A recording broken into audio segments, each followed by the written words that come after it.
Okay, hello everybody, and today we will discuss question and answers of chapter sectors of Indian economy. Last class में chapter complete हो गया था and today we will discuss around 20 to 25 question answers. So question answers जो हैं SST में वो मैं आज इस साइट से देख रही हूँ जिसका नाम है learncbse.com. अगर आप लोगों को प्रीवियस ईयर के क्वेश्चन आंसर्स देखने और अगर आप लोग के पास कुछ गाइड अवेलेबल नहीं है, ठीक है, कुछ रिफ्रेशर नहीं है, तो आप लोग learncbse.com को रेफ़र कर सकते हैं, ठीक है. उसके अलावा भी अगर आप लोग साइट्स लाइक बायजूस ऐसी साइट्स रेफ़र कर रहे हैं so well and good, but ये साइट के क्वेश्चन आंसर्स मुझे काफ़ी अच्छे लगे. Okay, so we will start firstly with VSAQs, that is very short question answers. ये एग्ज़ाम में आते नहीं हैं या ज़्यादा एग्ज़ाम में MCQs आते हैं आजकल, बट फिर भी we will look at some very short question answers. Okay, so classify the economy on the basis of ownership of enterprise. ठीक है, सो क्लासिफिकेशन होगा पब्लिक और प्राइवेट सेक्टर. ये चीज़ चैप्टर डिस्कस करते वक्त भी मैंने आप लोग को बताई थी. Classify the economy on the basis of nature of activity. So economy is classified on the basis of economic activities into 3 sectors. 3 major sectors थे according to nature of activity. ठीक है, primary sector, secondary sector and tertiary sector. Primary sector is related to all agriculture related stuff. Secondary sector is related to all manufacturing related stuff. And tertiary sector includes all the jobs, new technologies like IT, etc. Right? So question number 3, what is disguised unemployment? Now disguised unemployment एक ऐसा question है जो कि 1 marks में भी आ सकता है, ठीक है, एज MCQ आ सकता है, ठीक है, 1 मार्क्स में, 3 मार्क्स में भी आ सकता है, 5 मार्क्स में भी आ सकता है. ठीक है, आप लोग को डिस्गाइज्ड अनएम्प्लॉयमेंट के बारे में इतनी चीज़ें पता होनी चाहिए कि आप लोग उसको 1 मार्क्स में भी डिस्क्राइब कर सकें. 1 मार्क्स में डिस्क्राइब करने के लिए आप लोग को उसकी डेफिनेशन पता होनी चाहिए. 3 मार्क्स में डिस्क्राइब करने के लिए आपको उसकी डेफिनेशन प्लस उसके कुछ फीचर्स पता होने चाहिए. ठीक है, 5 मार्क्स में डिस्क्राइब करने के लिए आप लोग को उसकी डेफिनेशन, फीचर्स और उसके अलावा कुछ एग्जाम्पल्स पता होने चाहिए. Wait, let me write it very clearly because disguised unemployment is a topic जो कि इस चैप्टर में से यूजुअली पूछा जाता है. राइट, सो 1 मार्क्स में आंसर करने के लिए सिर्फ आप लोगों को उसकी डेफिनेशन पता होनी चाहिए.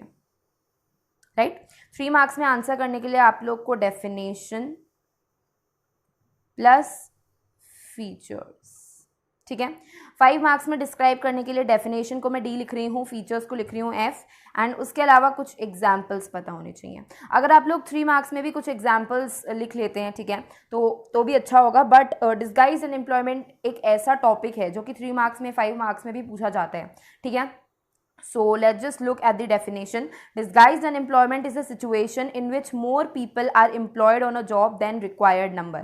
ठीक है, अगर सिंपल वर्ड्स की बात करें तो मैं आप लोग को एक बार दोबारा से समझा देती हूँ. ये चीज़ मैंने बहुत अच्छे से टाइम लेके जब मैं आप लोग को चैप्टर पढ़ा रही थी तब समझाया था कि अगर कभी पीस ऑफ लैंड पे, ठीक है, फॉर एग्जाम्पल 5 लोग काम करते हैं. ठीक है, अगर उन 5 लोगों में से मैं 3 लोगों को निकाल दूं, ठीक है, अगर उन 5 लोगों में से मैंने 3 लोग को निकाल दिया और अब बच गए 2 लोग. ठीक है, अगर मैंने 3 लोग को निकाल दिया और अब 2 लोग बच गए, उसके बाद भी इस लैंड की प्रोडक्टिविटी वही हुई, इस लैंड के अंदर से वही आउटकम आ रहा है. ठीक है, तो इसका मतलब क्या हुआ कि बाकी 3 लोग नाम के लिए वो इस लैंड पे एम्प्लॉयड थे. ठीक है, बट अगर उनको निकाल भी दिया तो उससे इस लैंड की प्रोडक्टिविटी पे कोई फर्क नहीं पड़ा. This is what we call as disguised unemployment. And ये अभी मैंने आप लोग को एग्जांपल दिया है डिस्गाइज्ड अनएम्प्लॉयमेंट का. ठीक है, डिस्गाइज्ड अनएम्प्लॉयमेंट सिर्फ एग्रीकल्चर में ही नहीं, बाकी काफ़ी फील्ड्स में प्रेजेंट होता है. ठीक है, फॉर एग्जाम्पल चैप्टर पढ़ते समय मैंने आप लोग को वेंडर्स का एग्जाम्पल दिया था. ठीक है, कि वो बेचारे सारा दिन काम करते हैं, उसके बाद भी जितनी वो मेहनत करते हैं उसके हिसाब से उनको पे नहीं हो पाता. ठीक है, that we will discuss in further question and answers. उससे रिलेटेड भी क्वेश्चन आंसर्स हैं. सो आप लोग डेफिनेशन में लिखोगे कि disguised unemployment is a situation in which more people are employed on a job than required number. जितना required number है उससे काफ़ी ज़्यादा लोग, जितना एक्चुअली रिक्वायर्ड नंबर है उससे काफ़ी ज़्यादा लोग एम्प्लॉयड होते हैं. Okay, now next question, production of a commodity mostly through natural processes is an activity of which sector. ठीक है, सो मैंने आप लोग को बताया था कि सारे नेचुरल प्रोसेसेस से प्रोडक्शन करना, एग्रीकल्चर, ये सब आता है प्राइमरी सेक्टर में. ठीक है, ये क्वेश्चन MCQs के फॉर्म में भी आ सकता है. आप लोग को 4 ऑप्शन दे देंगे, primary sector, secondary sector, tertiary sector या फिर all of the above, none of the above, ऐसे ऑप्शन दे देंगे. तो you have to tick primary sector. Okay, name the sector in which government owns most of the assets and provides all the services, ठीक है, the answer is public sector. Next question, name the sector which continued to be the largest employer even in year 2000, right? So the answer is this. अगर आप लोगों ने NCERT read करी है तो आप लोग को ही पता होगा, ठीक है. चैप्टर के अगर आप लोगों ने NCERT रीड करी है तो बेसिकली क्या होता है कि NCERT अगर किसी के पास अभी नहीं है तो आप लोग सिर्फ गूगल पे सिंपली टाइप कर सकते हो कि sectors of Indian economy NCERT. आप लोग को एक PDF मिल जाएगी, या तो उसका प्रिंट आउट निकाल लो इफ़ यू कैन, ठीक है. अगर आप लोग प्रिंट आउट नहीं निकाल सकते तो आप लोग मोबाइल से ही पढ़ लो, ठीक है. बट NCERT को रीड करना बहुत इंपॉर्टेंट है, और अगर आप लोग के पास अभी बुक अवेलेबल है तो well and good. Okay, next, how many days of guaranteed employment are provided under NREGA, ठीक है. मैंने आप लोग को नरेगा जब डिस्कस किया था तब बताया था कि 100 डेज का गारंटीड एम्प्लॉयमेंट मिलता है नरेगा में, ठीक है. ATM is example of which sector? Obviously tertiary sector. Suggest any one way to create employment opportunity in rural areas. Now this depends on the understanding of chapter, ठीक है. तो SST के exam में काफ़ी टाइप के question आते हैं. For example reasoning based question आ जाते हैं, ठीक है, अंडरस्टैंडिंग बेस्ड क्वेश्चन आ जाते हैं, मेमोरी बेस्ड क्वेश्चन आ जाते हैं. So this question is a type of understanding based question, ठीक है. अगर आप लोग को चैप्टर समझ आया है तो आप लोग अपने मन से भी कोई एग्जाम्पल लिख सकते हैं. अदरवाइज चैप्टर में ऐसे काफ़ी एग्जाम्पल्स दिए भी हुए हैं. For example opening a cold storage, ये एग्जाम्पल चैप्टर में से लिया गया है, ठीक है. स्टार्टिंग और promoting honey collections are some of the ways to create employment opportunities in rural areas. Production of a commodity mostly through the natural processes, again primary sector. Name the sector. Okay, ये दोनों questions they are repeated, ये questions we have done already above. Okay, now comes 3 marks question. तो देखो ये जो site है learn CBSE, इस पर मैंने देखा है कि 1 मार्क क्वेश्चन काफ़ी अच्छे दिए होते हैं, 5 मार्क क्वेश्चन काफ़ी अच्छे तरीके से एक्सप्लेन किए होते हैं, बट 3 मार्क्स क्वेश्चन को पॉइंट्स में नहीं लिखा होता. I don't know why. Mostly 3 marks question को इस साइट पे पॉइंट्स में नहीं लिखा होता. तो आप लोग को क्या करना है, अगर आप लोग इस साइट को रेफर कर रहे हो तो मेक श्योर करना कि जितने भी 3 मार्क्स क्वेश्चन हैं उसको भी आप लोग पॉइंट में लिखें. Okay, so next, explain how public sector contributes to the economic development of the nation. So this is a 3 marks question and इसके अंदर देखो इतना आंसर दिया हुआ है, इतना आंसर दिया हुआ है. एंड सबसे पहले एक्सप्लेन किया गया है कि पब्लिक सेक्टर में एग्जैक्टली होता क्या है, ठीक है. उसके बाद 3 पॉइंट्स मेंशन किए गए हैं, राइट, कि कैसे public sector development of nation में कंट्रीब्यूट कर सकता है. ओके, सो सबसे पहले पब्लिक सेक्टर का इंट्रोडक्शन दिया और उसके बाद बता दिए पॉइंट्स, ठीक है. सो this is the proper explanation of a question, ठीक है. अगर आप लोग इस तरीके से क्वेश्चन का आंसर लिखोगे तो आप लोग के मार्क्स कोई नहीं काट सकता. नाउ सबसे पहले देखो, this is the description of public sector. In public sector ownership of assets and delivery of services is under government. Government control करती है सब कुछ पब्लिक सेक्टर में. The government spends huge amount of money in providing various services to the public at reasonable cost, ठीक है. Government काफ़ी पैसे खर्च करती है ताकि वो पब्लिक को सर्विसेज प्रोवाइड कर सके अच्छी कॉस्ट पे, ठीक है, सही कॉस्ट पे. ओके, गवर्नमेंट दस contribute towards economic development of the nation by development of infrastructure. Government जो है वो इकोनॉमिक डेवलपमेंट करती है नेशन का इंफ्रास्ट्रक्चर पे इन्वेस्ट करके, ठीक है. किन किन तरीकों से गवर्नमेंट इंफ्रास्ट्रक्चर पे इन्वेस्ट करती है?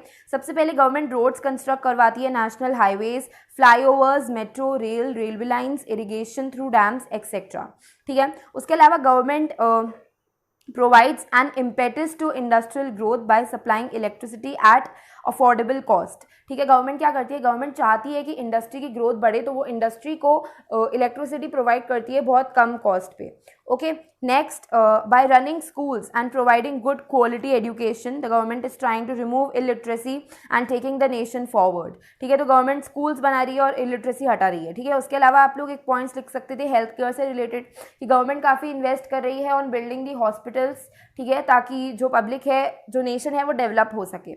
Okay, now why is Narega why is Narega also called right to work? Explain the objectives of Narega Act 2005. तो Narega Act is one of the most important topics again of this chapter. इस chapter के अंदर आप लोग को पता होगा, अभी तक मैंने आप लोग को बताया डिसगाइज्ड अनएम्प्लॉयमेंट का कॉन्सेप्ट आप लोग को पता होना चाहिए क्योंकि इस पे बेस्ड रीजनिंग बेस्ड क्वेश्चन भी बन जाते हैं, ठीक है. उसके अलावा नरेगा एक ऐसा टॉपिक है जो कि आप लोग को पता होना चाहिए, राइट। सो नरेगा के अंदर है कि every state or region in India has potential for increasing the income and employment in that area. Recognizing this, central government in India has passed an act called as NREGA.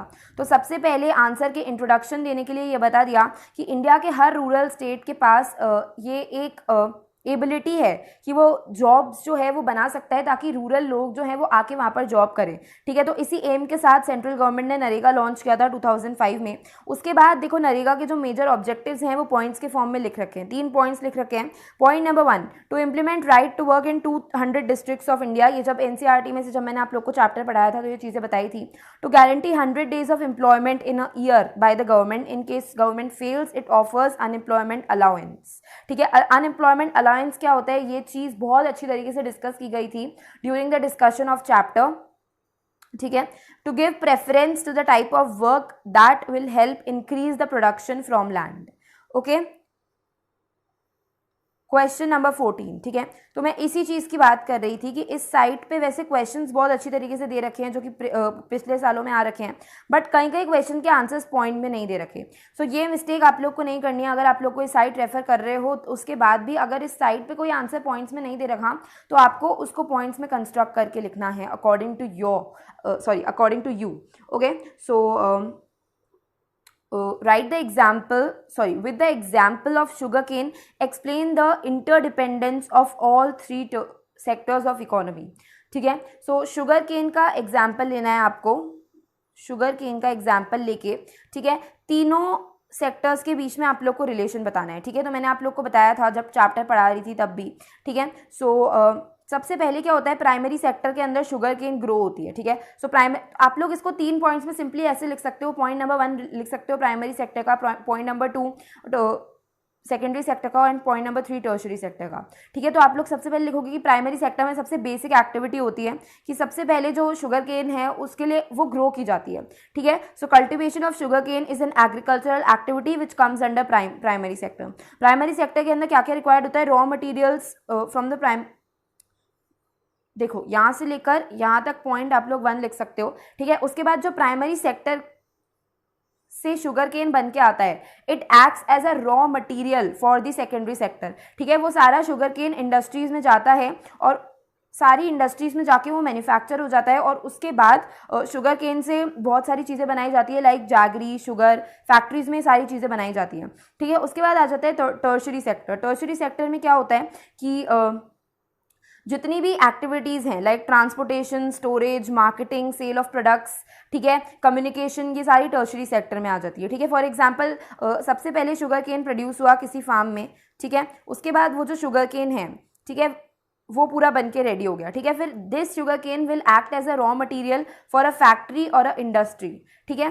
Then जो sugar बन के आ जाएगी या फिर गुड़ बन के आ जाएगा, जैगरी बन के आ जाएगा, ठीक है, उसको मार्केट में ट्रांसपोर्ट करना है, ठीक है। उसको कहाँ ट्रांसपोर्ट करना है, मार्केट में। सो यहाँ पर टर्शरी सेक्टर काम आएगा, ठीक है। ये this is secondary sector, this is tertiary sector and this is primary sector, ठीक है। सो इस तरीके से आप लोग को तीनों सेक्टर के बीच में इंटरडिपेंडेंस एक्सप्लेन करनी है, राइट। अब this is a very general question, बहुत सारे बच्चों को ये क्वेश्चन आता है, but what they do is कि वो एक लंबा सा पैराग्राफ लिख के आ जाते हैं अपने एग्जाम में, विच इज नॉट एडवाइजेबल। आप लोग को 3 पॉइंट्स में आंसर देना है। अगर आप लोग को अपना आंसर और इम्प्रूव करना है, so what you can do is आप लोग स्टार्टिंग में प्राइमरी, सेकेंडरी और टर्शरी सेक्टर का मेजर फंक्शन बता सकते हैं कि प्राइमरी सेक्टर में क्या होता है, सेकेंडरी में क्या होता है, टर्शरी में क्या हो सकता है, डेफिनेशन दे सकते हैं उन तीनों की।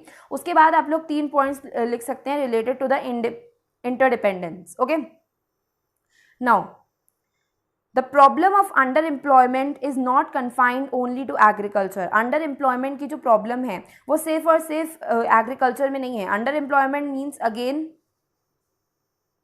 Disguised unemployment. मैंने आप लोग को अभी थोड़ी देर पहले बताया था कि वेंडर्स के साथ भी ये प्रॉब्लम होती है, ठीक है। और भी बहुत सारे एरियाज होते हैं जहाँ पर ये प्रॉब्लम होती है। तो आप लोग को इस स्टेटमेंट को सपोर्ट करना है एग्जाम्पल्स देके, ओके। सो यहाँ पर आप लोग देख सकते हो कि कितने सारे एग्जाम्पल्स दिए हुए हैं। 3 मार्क्स का क्वेश्चन है तो 3 एग्जाम्पल्स मेजरली गिवन है। सो सबसे पहले for example, there are thousands of casual workers in service sector in urban areas who search for daily employment. They are employed as painters, plumbers, repair persons and other odd jobs. Okay, so क्या होता है कि ये लोग painters, plumbers, ये रोज़ अपने घर से निकलते हैं एक जगह पे जाके खड़े हो जाते हैं, ठीक है। फॉर एग्जांपल यूजुअली मैंने तो ऐसे ही देखा है कि एक जगह पे जाकर वो ये लोग सारे खड़े हो जाते हैं, ठीक है। फिर अगर फॉर एग्जांपल XYZ कोई भी पर्सन है, उसको नीड हुई अपने घर में पेंटर की, तो वो इस जगह पे जाएगा और जाके बोलेगा कि भाई पेंटर तो मेरा काम कर दो, ठीक है। बट ऐसे बहुत सारे दिन होते हैं जब इन पेंटर्स प्लम्बर्स को कोई लेने ही नहीं आता काम करवाने के लिए, ठीक है। सो इस तरीके से ये लोग मेहनत तो बहुत करते हैं बट इनको डेली एम्प्लॉयमेंट नहीं मिलता, so they are underemployed. Point number 2, ठीक है। Similarly, we see other people of service sectors on the street pushing cart or selling something where they may spend whole day but earn very little. They are doing such work only due to the lack of better employment opportunities. ठीक है, मैंने आप लोग को बताया था street vendors का case, वो सारा दिन घूमते रहते हैं गलियों में, बट फॉर एग्जाम्पल उन्होंने मेहनत करी, ठीक है, वो एक गली में जाके घूमे, ठीक है, उन्होंने हार्डवर्क तो करा, ठीक है, बट उस हार्डवर्क के लिए उनको पे नहीं किया गया, उस गली में से किसी ने भी उनका सामान नहीं खरीदा, तो उन्होंने हार्डवर्क तो किया, उनके पास पोटेंशियल भी है, ठीक है, बट उनको किसी ने पे नहीं किया, इस गली में उनका सामान किसी ने नहीं खरीदा। ओके, सो इस तरीके से वो लोग मेहनत तो बहुत करते हैं बट फिर भी उनको प्रॉपर रिटर्न नहीं मिलता और उनको मजबूरी में ठेले चलाने पड़ते हैं, कार्ट चलाने पड़ते हैं, क्योंकि उनके पास प्रॉपर एम्प्लॉयमेंट अपॉर्चुनिटीज़ नहीं होती हैं। ओके, सो थर्ड एग्जांपल दिया हुआ है, the unorganised sector also include small and scattered units outside government controls. Employment is not secure, people can be asked to leave without any reason. Okay, when there is less work such as during some seasons, people may be asked to leave. ठीक है, for example अगर आप लोग को पता हो तो for example कोई दुकान है, ठीक है, कोई दुकान है, उसका कोई मालिक है, ठीक है, उसने क्या करा, उसने एक और हेल्पर को जॉब दे दी ड्यूरिंग दिवाली, ठीक है। अब दिवाली के 3-4 मैक्सिमम 2-3 महीने निकल गए, उसके बाद उसने उस हेल्पर को निकाल दिया अगेन, ठीक है। सो इस हेल्पर की जॉब फिक्स्ड नहीं है, right. So these are 3 major example apart from agriculture जहाँ पर अंडर एम्प्लॉयमेंट या फिर डिस्गाइज्ड एम्प्लॉयमेंट होता है। Now what are final goods and intermediate goods? How do they help in calculating GDP? ठीक है, this we discussed very very nicely during the chapter. ठीक है, मैंने आप लोग को बताया था कि जीडीपी कैसे कैलकुलेट होती है। जीडीपी में हमेशा फाइनल गुड्स की वैल्यू कैलकुलेट की जाती है, क्योंकि the final goods already includes the cost of intermediate goods. ठीक है, फॉर एग्जाम्पल एक बिस्किट बन रहा है, ठीक है, अब उस बिस्किट को बनाने के लिए आटा, ठीक है, सबसे पहले मैं लिख देती हूँ फ्लावर इज आटा, चीनी, शुगर, ठीक है, ये सब उस बिस्किट को बनाने में लगा है, ठीक है। So always while calculating GDP we will calculate the cost of this biscuit because this is the final product and we will not calculate the cost of flour and sugar because biscuit already includes the cost of flour and sugar. ठीक है, सो इस तरीके से पूरे example को आप लोग को एक्सप्लेन करके लिखना है। ओके, सो अगेन देखो यहाँ पर इस वेबसाइट पे पॉइंट्स में नहीं लिखा हुआ, आई डोंट नो, जब भी एग्जाम्पल वाले क्वेश्चन आते हैं तो इस वेबसाइट पे पॉइंट्स में आंसर नहीं लिखा होता, but you need to make sure कि आप लोग हर केस में आंसर पॉइंट्स में लिखें। सो देखो आंसर में एग्जैक्टली लिखा क्या हुआ है वो मैं आप लोग को एक बार रीड करके बता देती हूँ। So final goods are goods that are ultimately consumed by the consumer than used in the production of another goods. ठीक है, intermediate goods are the goods used as input in the production of final goods. जैसे कि मैंने आप लोग को अभी बताया कि इंटरमीडिएट गुड्स फाइनल गुड्स को बनाने के लिए यूज होते हैं। ठीक है, सो यहाँ पर एग्जाम्पल किस चीज़ का दिया हुआ है, a car sold to a consumer is a final good. ठीक है, components of car such as tyre, for example एक कार बन के आई, ठीक है, car is a final good, और कार को बनाने के लिए जो भी टायर, ठीक है, जो भी रबर मेटल की सारी चीज़ें रिक्वायर्ड हुई, that is a intermediate good. ठीक है, दैट इज इंटरमीडिएट गुड। ठीक है, तो हमेशा we will calculate the value of final goods and not intermediate goods while calculating the GDP. ठीक है, तो यहाँ पर यही बताया गया है कि द फाइनल गुड्स की जो वैल्यू है वही कंसिडर की जाती है। ठीक है, फाइनल गुड्स की वैल्यू का सम किया जाता है during the calculation of GDP. Okay okay,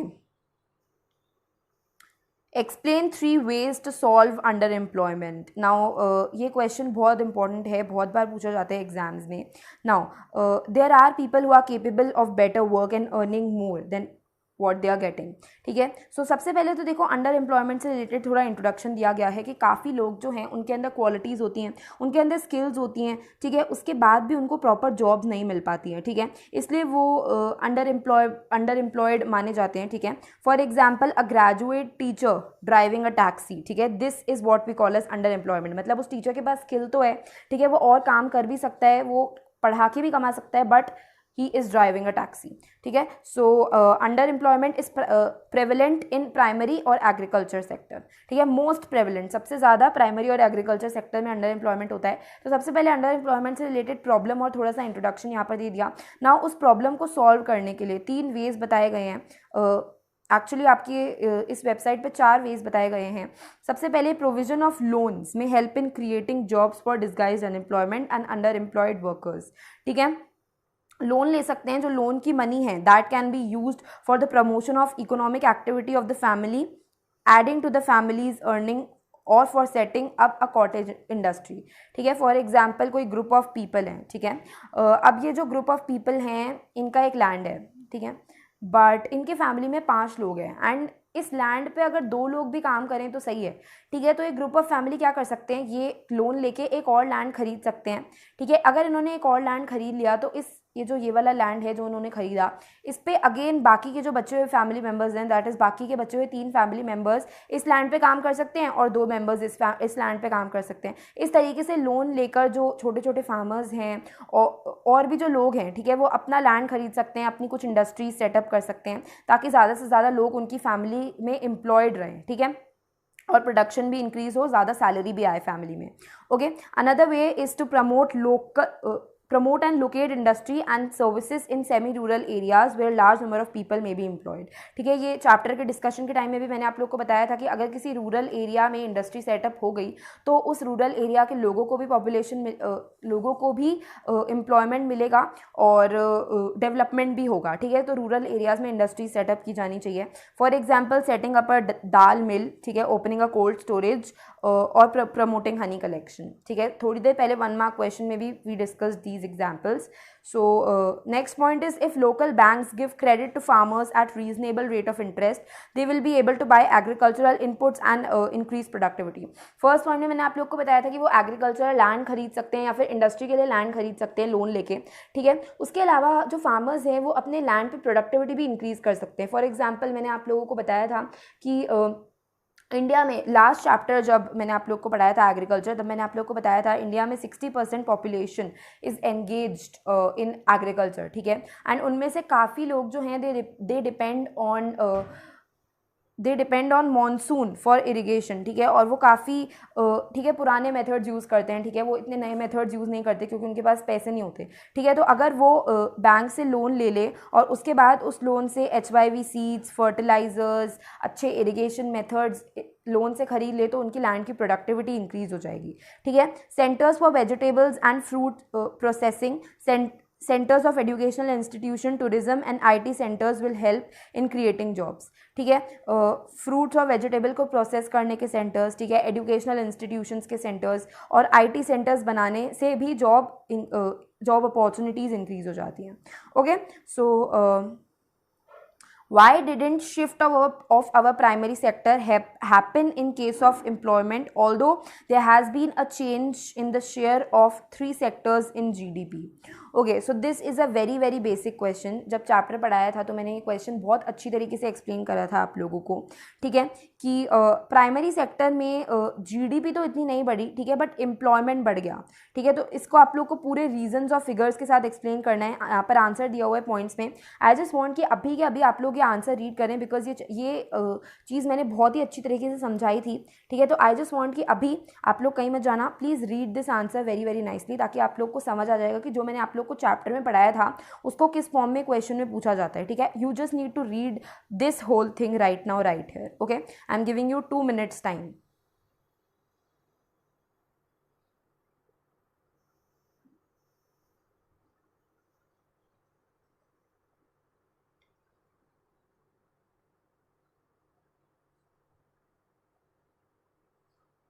okay, so I hope you have read it. अगर नहीं रीड किया है तो please make sure to take screenshot और रीड कर लेना बिकॉज ये आंसर मैं एक्सप्लेन नहीं करने वाली बिकॉज चैप्टर एक्सप्लेनिंग के टाइम पे मैंने आप लोग को ये बहुत अच्छी तरीके से एक्सप्लेन करा था ये point. Okay, next is classify the economic sectors on the basis of nature of activities. Very very basic question. जब अगर आप लोग चैप्टर पढ़ेंगे तब से ही आप लोग के माइंड में होगा कि भाई ये क्वेश्चन तो आता ही होगा एग्जाम में एंड आप लोग को ढंग से डिस्क्राइब करके लिखना है primary, secondary and tertiary sector points के फॉर्म में with examples. Okay, with examples make sure, okay, because लिखते तो बहुत सारे लोग हैं बट एग्जाम्पल्स देना बहुत इंपॉर्टेंट है। What do you mean by GDP? GDP का आप लोग को एग्जांपल देना है, जीडीपी का फुल फॉर्म लिखना है, उसके बाद जीडीपी कैसे कैलकुलेट होती है, ठीक है, कौन कैलकुलेट करता है? मैंने आप लोग को बताया था कि central government ministry GDP calculate करती है। कैसे कैलकुलेट होती है? फाइनल गुड्स के प्राइसेस को, ठीक है, लगा के, फाइनल गुड्स के प्राइसेस को ऐड करके कैलकुलेट होती है, ठीक है। और जीडीपी क्या सिग्निफाई करती है? तो आप लोग को ये सारी चीज़ें पॉइंट्स के फॉर्म में मेंशन करनी है। अगेन बोल रही हूँ, ठीक है, आप लोग क्या क्या पॉइंट्स मेंशन कर सकते हैं, लेट मी टेल यू, ठीक है। पॉइंट्स के फॉर्म में मेंशन करनी है, ऐसे पैराग्राफ के फॉर्म में मेंशन मत करना। सबसे पहले आप लोग मेंशन कर सकते हैं फुल फॉर्म, ठीक है। Second, how is it calculated. Third, who calculates it. Fourth, ठीक है, व्हाट इज दी इम्पोर्टेंस, ठीक है। जीडीपी कैलकुलेट करने से होता क्या है? मैंने आप लोग को बताया था, जीडीपी जब पूरे कैलकुलेट हो जाती है, जीडीपी एक कंट्री की, ठीक है, तो डिफरेंट कंट्रीज़ को कंपेयर करने के काम आती है कि डिफरेंट कंट्रीज़ में कितने गुड्स प्रोड्यूस किए गए हैं, ठीक है। एंड जितनी जीडीपी किसी कंट्री की ज़्यादा होगी, मतलब उतना उस कंट्री मतलब उतना वो कंट्री डेवलप्ड है, ठीक है। तो इस तरीके से आप लोग को इंपॉर्टेंस लिखना है, ठीक है। फिफ्थ, आप लोग एग्जाम्पल लिख सकते हैं कि कैसे कैलकुलेट होती है, जैसे कि मैंने आप लोग को बिस्किट का एग्जाम्पल दिया था, कार का एग्जाम्पल दिया था थोड़ी देर पहले। Okay, now long answers. Describe the importance of primary sector in Indian economy. Of course primary sector का काफ़ी ज़्यादा इंपॉर्टेंस है इंडियन इकोनॉमी में। प्राइमरी सेक्टर एक बेसिक सेक्टर है, ठीक है, जिससे सारी चीज़ें, सारे रॉ मटेरियल्स प्रोड्यूस होते हैं डिफरेंट इंडस्ट्रीज़ के लिए, ठीक है। आप लोग की खाने की चीज़ें सारी प्राइमरी सेक्टर से प्रोड्यूस होती है, ठीक है। 2000 ईयर में भी प्राइमरी सेक्टर के अंदर सबसे ज़्यादा लोग एम्प्लॉयड थे, specially in country like India primary sector is very important. तो ये सारे फिगर्स वगैरह एक्सप्लेन करके आप लोग को 4 से 5 पॉइंट्स लिखने हैं। Okay, okay, now the question is how can we create more employment in secondary and tertiary sector? now देखो, ऊपर जब मैंने आप लोगों को एक क्वेश्चन कराया था, उसके अंदर बोला गया था कि how do we create employment in primary sector, ठीक है। उसके अलावा मैंने आप लोग को ये भी बताया कि जनरली एम्प्लॉयमेंट कैसे बढ़ाया जाता है, ठीक है। बट इस क्वेश्चन में स्पेसिफिकली पूछा गया है कि सेकेंडरी और टर्शरी सेक्टर में एम्प्लॉयमेंट कैसे बढ़ाया जाता है। तो देखो, सबसे पहले यहाँ पर ये पॉइंट देखो, इस पॉइंट में लिखा हुआ है कि अगर गवर्नमेंट रीजनेबल रेट्स पे लोन्स देना स्टार्ट कर दे फार्मर्स को, तो farmers seeds, fertilisers, agriculture equipments खरीद सकते हैं। बट उसके साथ साथ सेकेंडरी और टर्शरी सेक्टर भी ग्रो कर सकते हैं, क्योंकि बैंकिंग जो है वो सेकेंडरी सेक्टर में आती है, सॉरी, बैंकिंग जो है वो टर्शरी सेक्टर में आती है, ठीक है। तो अगर ज़्यादा से ज़्यादा फार्मर्स लोन लेंगे तो बैंक का काम बढ़ जाएगा, ठीक है, एंड बैंक में ज़्यादा एम्प्लॉयमेंट अपॉर्चुनिटीज़ क्रिएट होंगी। तो आप लोग देख सकते हो कि कैसे तीनों सेक्टर्स इंटर रिलेटेड हैं, ठीक है। एक दूसरा पॉइंट मैंने आप लोग को बताया था कि एग्रीकल्चरल इंफ्रास्ट्रक्चर पे, ठीक है, like construction of dams, construction of irrigation, canals, इन सब पे अगर गवर्नमेंट इन्वेस्ट करे, तो इन सब पे अगर गवर्नमेंट इन्वेस्ट करेगी तो उसके और एम्प्लॉयमेंट बढ़ेगा, ठीक है, क्योंकि डैम्स बनाने में और इरिगेशन कैनाल्स बनाने में ज़्यादा से ज़्यादा मजदूर चाहिए, ठीक है। तो इस तरीके से एग्रीकल्चर भी बढ़ेगा और सेकेंडरी और टर्शरी सेक्टर भी बढ़ेंगे, ठीक है। उसके अलावा देखो, यहाँ पर लिखा हुआ है कि ये पॉइंट मैंने आप लोग को पहले ही बता दिया था कि इंडस्ट्रीज़ बना दो रूरल एरियाज़ में, ठीक है। For example opening up of dal mill और cold storage, these are the very common examples जो कि 2-3 बार डिस्कस हो चुके हैं कि दाल मिल को खोल दो या फिर कोल्ड स्टोरेज को खोल दो, हनी कलेक्शन को प्रमोट करो, ठीक है। These are very common example.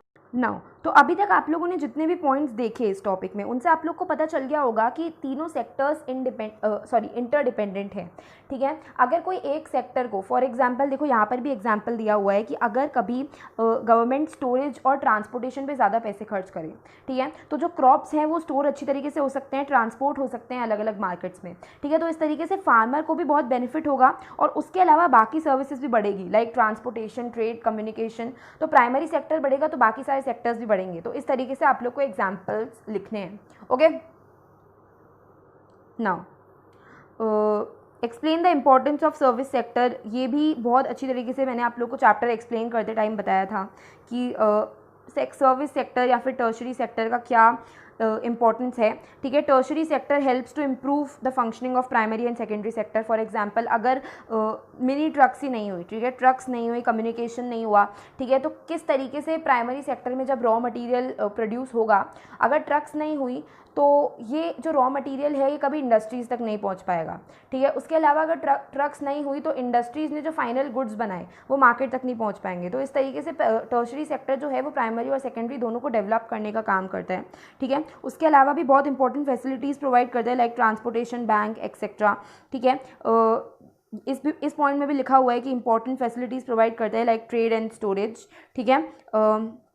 With the rise in income demand for more services is increasing. जब अगर लोगों की इनकम इंक्रीज होती है, ठीक है, तो वो ज़्यादा से ज़्यादा इंजॉय करने की कोशिश करते हैं, एंटरटेन करने की कोशिश करते हैं खुद को, ठीक है। तो वो बाहर जाते हैं, रेस्टोरेंट्स में खाते हैं, घूमने जाते हैं मॉल्स में, शॉपिंग कॉम्प्लेक्सेस में, ठीक है। तो इस तरीके से ये जो सारी चीज़ें हैं this comes under the tertiary sector, ठीक है। उसके अलावा मैंने आप लोग को आईटी के बारे में भी बताया था कि नई चीज़ें आ रही है लाइक इन्फॉर्मेशन टेक्नोलॉजी, ठीक है, जो कि बहुत इंपॉर्टेंट बन चुकी हैं और जिसके अंदर बहुत ज़्यादा जॉब अपॉर्चुनिटीज़ भी हो रही हैं।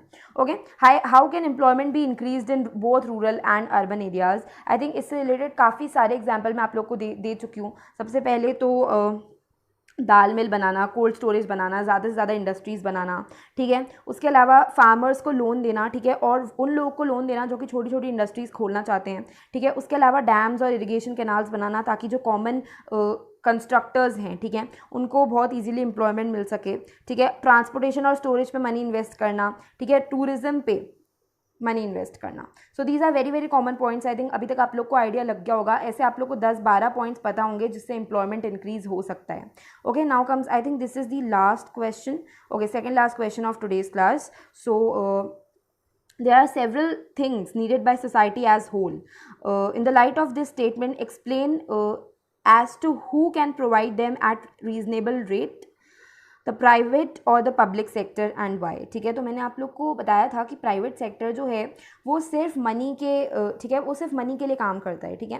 While as public sector that is government जो है वो सिर्फ और सिर्फ मनी के लिए काम नहीं करती। गवर्नमेंट ऐसी सारी सर्विसेज प्रोवाइड करती है जो कि लोगों के बेनिफिट के लिए भी हो, ठीक है। तो आप लोग को वो सारे पॉइंट्स यहाँ पर लिखने हैं, ठीक है। गवर्नमेंट ऐसी बहुत सारी सर्विसेज प्रोवाइड करती है जिसके अंदर गवर्नमेंट खुद पैसे खर्च करती है और वो मेक श्योर करती है कि जो कॉमन पब्लिक हो, ठीक है, उसको बेनिफिट मिले, राइट। सो आप लोग को लिखना है कि construction of road, bridges, railways, irrigation, ये जो सारी चीज़ें ये गवर्नमेंट ही करती है क्योंकि कोई भी प्राइवेट सेक्टर इतने ज़्यादा पैसे इन्वेस्ट नहीं कर सकता, ठीक है। गवर्नमेंट ये किसी प्रॉफिट के इंटेंशन से नहीं करती है, सिर्फ लोगों का भला करने के लिए गवर्नमेंट ये सारी एक्टिविटीज़ करती है और ये सारी एक्टिविटीज़ प्राइवेट सेक्टर नहीं कर सकते। ओके, डिस्क्राइब एनी 5 कंडीशंस और aspects that you would consider before accepting a job. कुछ जॉब एक्सेप्ट करने से पहले आप लोग क्या क्या चीज़ें देखोगे। तो आई थिंक ये इस चैप्टर और लास्ट चैप्टर में से मर्ज किया हुआ क्वेश्चन है। तो आप लोग सबसे पहले देखोगे कि आप लोगों को जॉब सिक्योरिटी मिल रही है कि नहीं, ठीक है, आप लोग के पास अपॉर्चुनिटी टू लर्न है कि नहीं, आप लोग की फैमिली के लिए क्या फैसिलिटीज़ है, वर्किंग एटमॉस्फेयर कैसा है, ठीक है, जॉब सिक्योरिटी। उसके अलावा जो टर्म्स ऑफ एम्प्लॉयमेंट है वो गवर्नमेंट रूल्स के अकॉर्डिंग है कि नहीं, कि आप लोगों से ज़बरदस्ती बिना ठीक है, बिना कोई प्रोटेक्शन दिए ज़बरदस्ती 10-10, 20-20 घंटे काम कराया जा रहा है, ठीक है। The enterprise also give several other benefits, like अगर आप लोग जहाँ काम कर रहे हो आप लोग देखोगे कि आप लोग को बाकी बेनिफिट्स मिल रहे हैं कि नहीं, फॉर एग्जाम्पल पेड लीव, ठीक है, ये सब। सो आप लोग को ये सारे पॉइंट्स मेंशन करने हैं। Now this is a question, okay, so there has been a big change in 3 sectors of economic activities but similar shift has not taken in the place of share of employment, ठीक है। ये काफ़ी बार discuss हो चुका है point कि primary sector में सबसे ज़्यादा लोग एम्प्लॉयड हैं बट फिर भी primary sector does not contribute to GDP that much, ठीक है। बट सर्विस सेक्टर सबसे ज़्यादा कॉन्ट्रीब्यूट करता है इन दी जीडीपी। ऐसा क्यों है, तो आप लोग को उसका रीज़न लिखना है यहाँ पर, ठीक है। सबसे पहले आप लोग को इशू को डिस्क्राइब करना है कि 2000 ईयर में भी सबसे ज़्यादा लोग जो हैं वो प्राइमरी सेक्टर में ही थे। जो इशू है उसका इंट्रोडक्शन देना है, ठीक है, क्या प्रॉब्लम है, ठीक है, उसका इंट्रोडक्शन देना है और उसके बाद आप लोग को रीजंस लिखने हैं कि ऐसा क्यों है। ओके, सो डिफाइन टर्शरी सेक्टर। अब इसमें आप लोग को टर्शरी सेक्टर को डिफाइन करना है, ओके, और टर्शरी सेक्टर से रिलेटेड इंपॉर्टेंट पॉइंट्स बताने हैं। इस क्वेश्चन में आप लोग को पब्लिक सेक्टर और primary sector, sorry, public sector और प्राइवेट सेक्टर्स को इंट्रोड्यूस करके उनसे रिलेटेड पॉइंट्स बताने हैं। So I think that is it for today's class and अगर आप लोग को बाकी कोई क्वेश्चन आंसर्स में दिक्कत आ रही हो तो please make sure to write it down below, क्योंकि बहुत सारी चीज़ें मैंने आप लोग को आज की क्लास में कवर करवाई। काफ़ी सारे रीजनिंग बेस्ड क्वेश्चंस भी करवाए, ठीक है, काफ़ी सारे मेमोरी बेस्ड क्वेश्चंस करवाए। एक क्वेश्चन और देख लो, आई थिंक ये क्वेश्चन भी थिंकिंग के ऊपर काफ़ी डिपेंड करता है। For example, describe certain activities of public interest on which government has to focus, ठीक है। So education, health, transportation, electricity, ऐसा question last chapter that is development में भी मैंने आप लोग को डिस्कस करवाया था। ओके, सो उसके अलावा ऑर्गेनाइज्ड और अनऑर्गेनाइज सेक्टर में डिफरेंस आ सकता है, तो आप लोग को उसको कॉलम बना के लिखना है, right. Importance of service sector, अभी अभी मैंने आप लोग को बताया सर्विस सेक्टर कहाँ कहाँ पे काम आता है। सर्विस सेक्टर प्राइमरी और सेकेंडरी सेक्टर को भी अपलिफ्ट करने में काम आता है। अभी अभी ये सारे पॉइंट्स डिस्कस हुए हैं, यही सारे पॉइंट्स डिस्कस करे थे थोड़ी देर पहले मैंने। ये क्वेश्चन अगेन रिपीट हो रहा है, मैंने आप लोग को बताया था how can employment be increased. Okay, so this is the last question, I think this is the 36th question. ये एक बार देख लो कि there are several things needed by the society as whole, ठीक है। अभी अभी मैंने आप लोग को बताया था कि प्राइवेट सेक्टर और पब्लिक सेक्टर में क्या डिफरेंस है। Public sector usually do not works for profit, public sector लोगों के भले के लिए काम करता है, वाइल एज प्राइवेट सेक्टर सिर्फ और सिर्फ प्रॉफिट के लिए काम करता है। तो ऐसी बहुत सारी चीज़ें हैं जो पब्लिक सेक्टर प्रोवाइड करता है और प्राइवेट सेक्टर प्रोवाइड नहीं कर सकता, क्योंकि पब्लिक सेक्टर चाहता है कि रोड्स बने, इलेक्ट्रिसिटी प्रोवाइड हो और कैनाल्स बने, डैम्स बने, ताकि लोकल पब्लिक को बेनिफिट हो सके, ठीक है। सो 36 क्वेश्चन मैंने आज डिस्कस करें, ठीक है। सो प्लीज़ मेक श्योर कि आप लोग इन सारे क्वेश्चन को एक बार देख लें, और प्लीज़ मेक श्योर कि अगर आप लोग को अभी तक इस चैप्टर की एनसीईआरटी में से कुछ समझ नहीं आया तो उसको नीचे लिख देना, I will try to solve your doubts. So yeah, thank you and have a nice day. In next class we will start probably history, the rise of nationalism in Europe. Okay, thank you and have a nice day. Bye bye.